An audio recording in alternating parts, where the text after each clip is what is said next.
toujours près de moi. Bon vendredi, bienvenue dans votre émission de la Victoire de l'amour. Comme à tous les vendredis, on rejoint notre amie, la docteure Valérie Julie Brousseau, et l'homélie sera faite par notre ami, l'abbé Éloi Giard.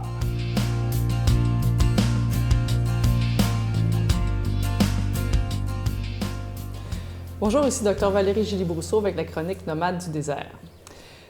J'ai des gens des fois qui me demandent, Valérie, comment on fait pour prier? Évidemment, vous pouvez aller à des sessions, il y a des sessions qui se donnent sur la contemplation, l'oraison, la méditation.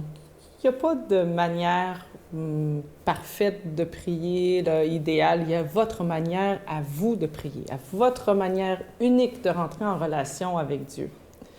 Mais j'aimerais vous conter une petite histoire pour vous donner une idée de comment arriver à trouver votre manière propre à vous. Alors moi, quand j'étais petite, un de mes grands-pères était un grand priant et il habitait à l'extérieur de la ville. On allait le visiter de temps en temps le week-end. Et pour moi, la chose la plus importante quand j'allais voir grand-papa, c'était j'allais m'asseoir sur ses genoux. Et là, je pouvais passer des heures sur les genoux de mon grand-père qui se berçait. L'avantage d'être assis sur les genoux de son grand-père, c'est qu'un grand-père, ça se lève pas. Ça demande, veux-tu quelque chose, veux-tu des chips, veux-tu une liqueur, puis ça fait juste demander à grand-mère, puis miraculeusement, les chips, la liqueur arrive, puis ça dit jamais non, pratiquement, un grand-père, et puis ça vous dit jamais qu'il faut que vous leviez puis vous quittiez. Fait que moi, je passais des heures sur les genoux de mon grand-père. Pour moi, prier, c'est exactement aller là.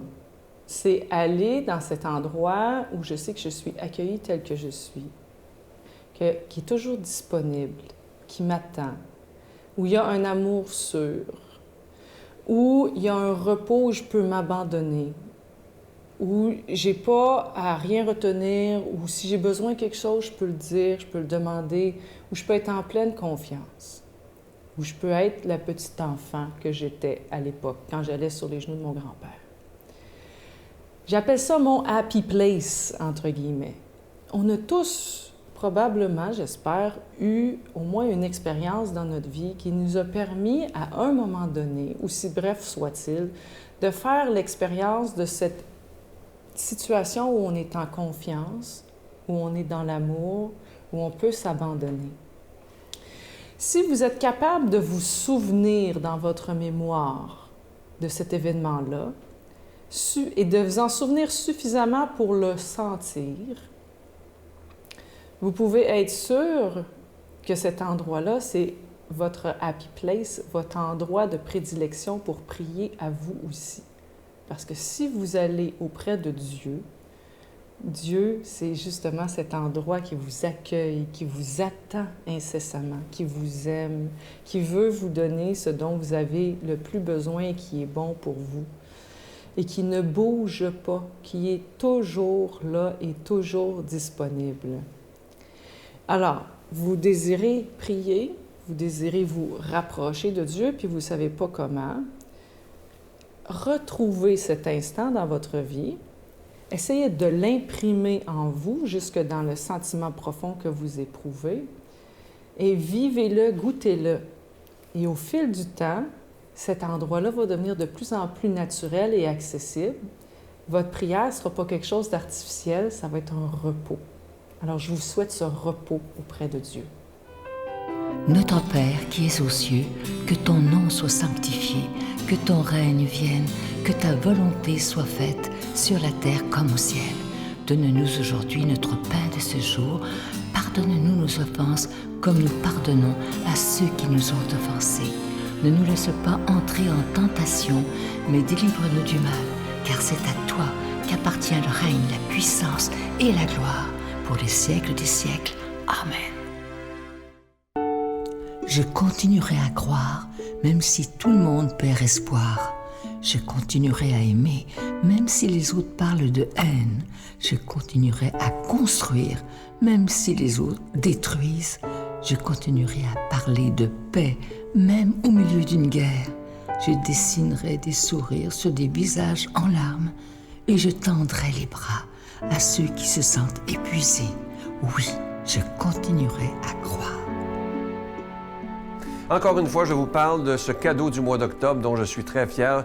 Sachez que j'y ai mis tout mon âme, tout mon cœur. C'est mon tout nouveau livre qui s'intitule « Les anges messagers de Dieu. Découvrez l'ange qui vit avec vous ». C'est un livre qui est facile à lire, qui est écrit en gros caractères. Et je vous donne aussi, je vous propose à l'intérieur du livre certains exercices très faciles pour vous aider à entrer en contact avec votre ange gardien, apprendre à l'écouter, apprendre à décoder ce qu'il veut vous dire, parce que, et il n'y a rien d'ésotérique là-dedans, parce que si Dieu a voulu nous donner un ange gardien à notre conception, c'est bien pour qu'on puisse communiquer avec lui, sinon ça donne absolument rien. Alors, il est possible de communiquer avec notre ange, mais il faut savoir comment, et je vous l'explique dans le livre. Je vous rappelle que vous le recevrez avec un don de 25 $ et si vous en voulez deux, avec un don de 40 $. Je vous donne l'adresse, la Victoire de l'Amour, case postale 120, succursale Boucherville à Boucherville, le J4B 5E6, je vous la redonne, la Victoire de l'Amour, case postale 120, succursale Boucherville à Boucherville, le J4B 5E6. Également par téléphone, par carte de crédit du lundi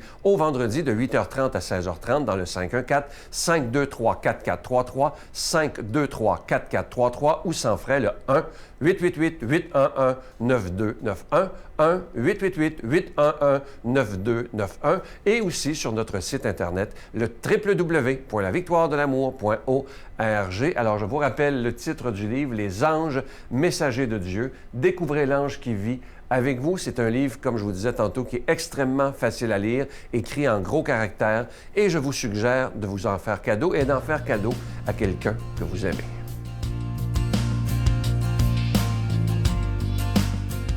Mon Dieu, donnez-moi la sérénité d'accepter les choses que je ne peux changer, le courage de changer les choses que je peux et la sagesse d'en connaître la différence. Amen.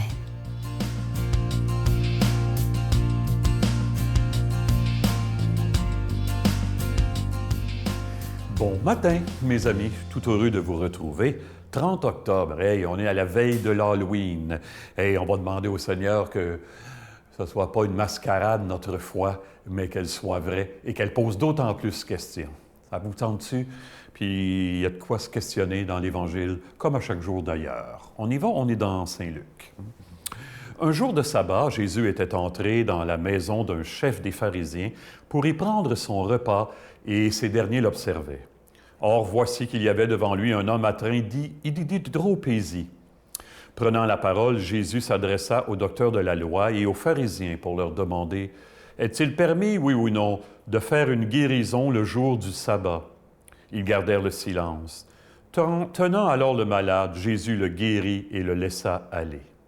Puis il leur dit, « Si l'un de vous a un fils ou un bœuf qui tombe dans un puits, ne va-t-il pas aussitôt l'en retirer, même le jour du sabbat? » Et ils furent incapables de trouver une réponse. Le sabbat, le dimanche.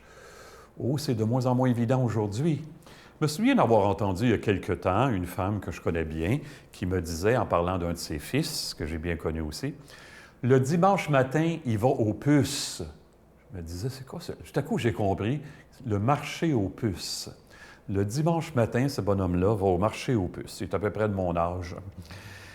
Elle dit, ça lui fait une sortie. Je n'ai rien contre les marchés aux puces, bien sûr, mais ça nourrit pas beaucoup l'intérieur le dimanche matin.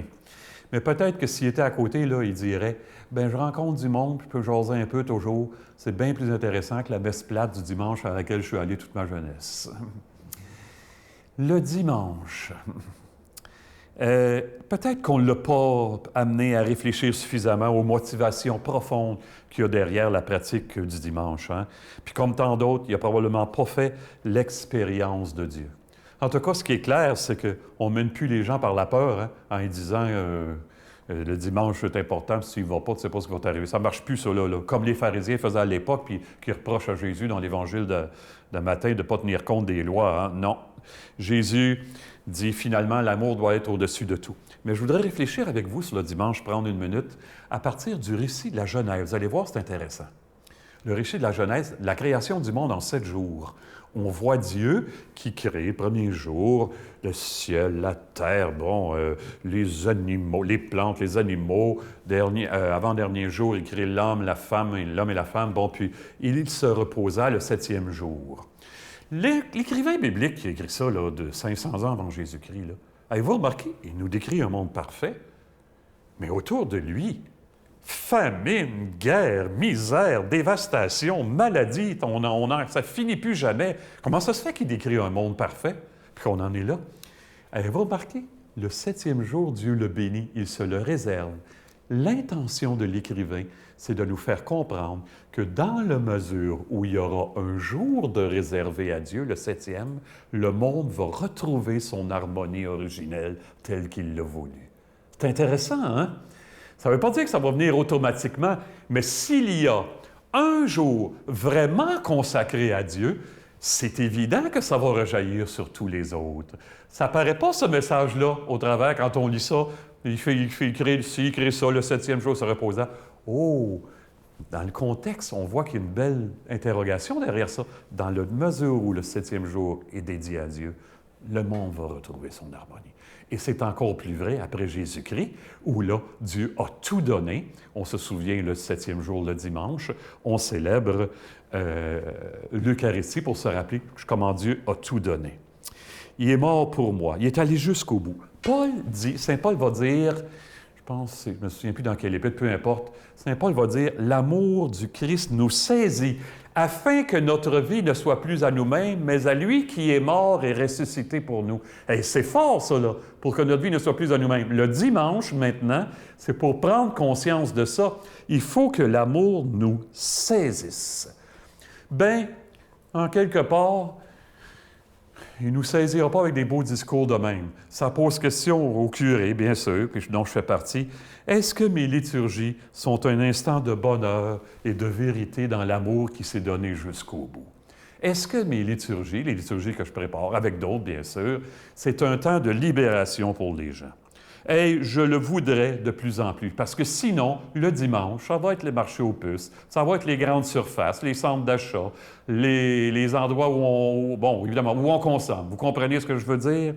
Et moi, je le veux de plus en plus que mes liturgies soient un moment de bonheur qui fait rêver au monde comme Dieu lui rêve lui-même. Et on porte ensemble dans ce défi.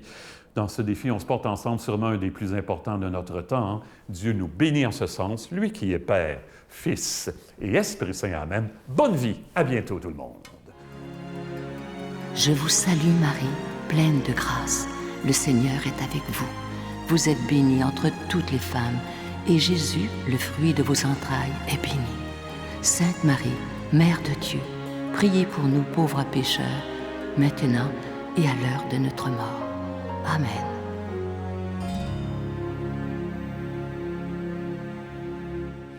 Je vous invite à ne pas manquer l'émission de ce dimanche. Je reçois avec beaucoup de joie par Skype, directement de Paris, le bon père Michel Marie. Évidemment, il va nous parler un peu, mais pas très longtemps, de la pandémie, parce que vous savez qu'ils vivent exactement ce qu'ils vivent. Et moi, ce qui m'a marqué dans l'entrevue, c'est, malgré ce qu'il vit, c'est la joie de vivre qu'il a. Ah, c'est incroyable. Et il nous redit dans son entrevue que pendant qu'on vit ces moments très difficiles, nous ne prions pas assez. Et ça, il donne des coups de poing sur sa table. Il trouve qu'on ne prie pas assez. Et il nous présente son nouveau livre qui est absolument extraordinaire, qui est disponible au Québec à la demande de milliers de personnes.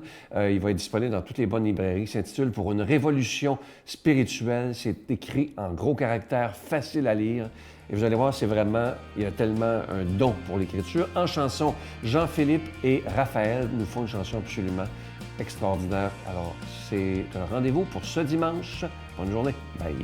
Il faut absolument lutter contre en tambourinant à la porte du Christ. Je pense que nous ne prions pas assez pour les chercheurs, mais aussi pour les familles, pour tous ceux qui sont vraiment les plus touchés.